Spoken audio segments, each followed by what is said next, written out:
Tea கடையில் வாங்கினேன், என்னன்னு தெரியல. கோகோனட் கேக்குன்னு சொன்னாங்க, எப்படி இருக்குன்னு தெரியல. டேஸ்ட் பார்ப்போம். வணக்கம் காய்ஸ், மணி ஒரு 2:30 கிட்ட ஆகுது. காலையில் வீடியோ எடுக்க முடியல, கொஞ்சம் நல்ல ஆர்டர் வந்துட்டு இருந்ததால ஒரு 7 ஆர்டர் வந்திருக்கு. நைட்டு ஒரு 12 மணி வரைக்கும் ஓட்டணும். இன்னும் 23 ஆர்டர் எடுக்க முடியுமான்னு பார்ப்போம். காய்ஸ் இப்போ பார்த்தீங்கன்னா ஒரு ரெஸ்டாரண்ட் ஃபுட்டு வாங்க போயிருந்தேன் காய்ஸ். ஃபுட் ரெடியாக இருக்கானா கேட்டதுக்கு அவர் சொல்றாரு, தம்பி அரிசி வந்துட்டு இருக்குது, ஒரு 5 நிமிஷம் வெயிட் பண்ணி. அது செம்ம காமெடி ஆயிடுச்சு. ஏதோ ஒரு வழியாக ஃபுட்டை பிக்கப் பண்ணியாச்சு. டெலிவரி பண்ண போக வேண்டியதான்.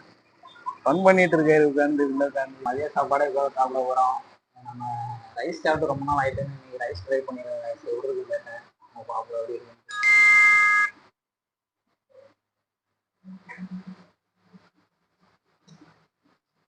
நல்லா இருக்கு, ரொம்ப நாள் ஆகிட்டு சாப்பிட்டு.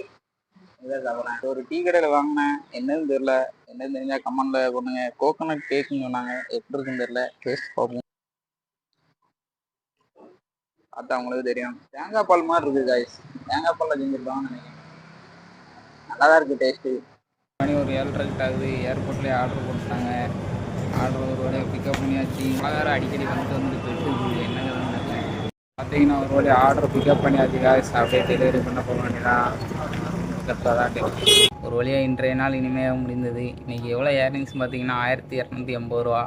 22 ஆர்டர் எடுத்திருக்கோம். இவ்வளோதான். நம்ம டார்கெட் டெய்லி 30. அப்போ தான் நம்ம 1500 இன்சென்டிவ் எடுக்க முடியும்.